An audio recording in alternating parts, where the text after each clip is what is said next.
All right, so this 39 ST is white with ice blue bottom and an ice blue under the T-top, and they have a traditional anchor style versus the other 39 ST, which has the windlass anchor style. We've got Fighting Lady Yellow on the bottom with a white whole side and Fighting Lady Yellow under the T-top. You'll see on this, we've got a trolling motor, Minn Kota, and this boat does not have a trolling motor. You're gonna see on this 39 ST, they did not opt for the second station. On this 39 ST, you'll see a nice second station, and also you're gonna see the outriggers and flush mounted spreader lights. And then back to this one, you're gonna see the traditional style spreader lights, which you can change the angles of. On this 39 ST, the customer opted for an amazing Seakeeper Ride trim tab system. So you'll see them mounted right there. And then you're also gonna see a full transom mounted rod rack back here. We added a second row of rod holders to the T-top here. Very well done. And then we do not have an additional screen back here, which gives the customer a ton of space under here and also this stable area. And we've got the traditional spreader lights mounted here. And the pro about this is that you can adjust them. Although there's no second station on this boat, because there are 2 rows of forward-facing seats, we do have the extended hardtop, which is gonna still give you these aft legs, and it's nice accessibility if you need to get up to the top of the T-top. JL Audio speakers and subs on this boat are really pretty and stand out nicely with the titanium gray versus the white on the other 39. So we've got on this 39 the extra deep cup holders. Those will fit your Yeti cups, Stanley cups, that kind of thing. And then this is gonna be your Seakeeper Ride trim tab controls if you need them. You can also access them on your Garmin screens as well. You're also gonna see this 39 ST is set up with the Kingfish rod holders mounted on the T-top. All right, on this 39 ST, the customer had some specific battery placements, and that is just to suit his specific needs. And so this is the configuration that we were able to make for him. We've got the head, some batteries, and a freshwater sink. This is the XL coffin box style, and of course positioned as a lounge. Super nice. You've got the handles on the side. Of course, we've got the fold down armrests for the backrest. And then when you open it up, you have tons of space, and of course it's drained and insulated. So we've got your controls here on the Empire bus system, and here's your pumps. So we're gonna hit the actuator and we're gonna hit open.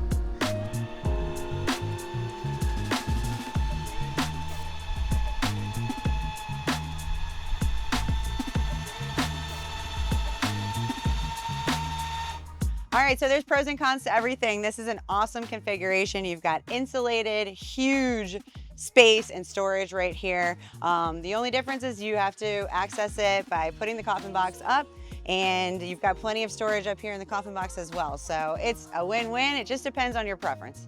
In contrast, the other 39 I'm gonna show you has a CB liner, so your access is gonna be through the console, all just a personal preference.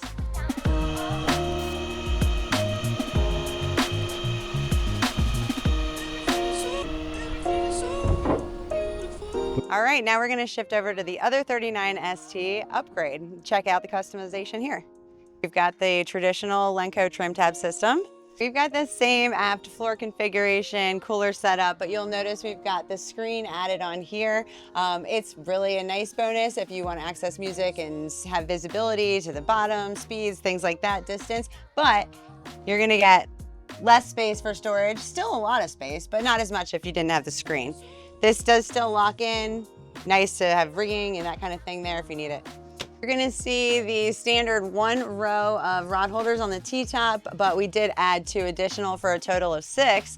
And then you're gonna see that we did the fiberglass flush mounted spreader light style on this boat. And there's 5 of them on here, aft facing, side facing, and forward facing. Second station up here with the buggy top, powder coating all the way up to the top. We customized it and gave it a white top. You'll see custom outriggers up there, full controls, steering, music controls, and additional rod holders, as well as electric reel outlets for teasers and marlin fishing, that kind of thing. So we actually went for the traditional classic JL Audio white grill versus the sport grill on this. You'll see that this dash looks quite a bit different. The biggest reason for that is that we did black box for the VHFs. So the VHF units are not actually mounted here. We just have the remote mounted mics. And so you have a little bit more space for your extra Garmin, your Mercury screen, your head unit to be mounted here. And then here you've got your joystick controls. We've got the teak Edson steering wheel. This is the standard size cup holder option. So this boat is equipped with the Seakeeper stabilization system. That's going to be inside the console here, but this console is unique. It also is a full teak package. It's got a CB liner. We added rod holders, and we also deleted the sink and added a shelf for storage in here. All right, I had to show you guys how much space is in this CB liner. We fit like 12 suitcases in here when we go to the Bahamas. I'm 5'9", and I can obviously fit in there. There's actually life jackets and everything in there. So again, it's a matter of where you want your storage, but that's pretty incredible. Okay, so because this 39ST has the CB liner access from inside the console, this is not gonna raise up on an actuator. You do not have that space here, but you still have this giant XL coffin box. Plenty of room for storage in there, fully insulated. Both of these 39STs have wide open bow space, plenty of room to fish. And then again with the trolling motor, I just want to mention that once it is on there, it's super easy to pop right off. You can get rid of it and have that clean look just like the other boat as well.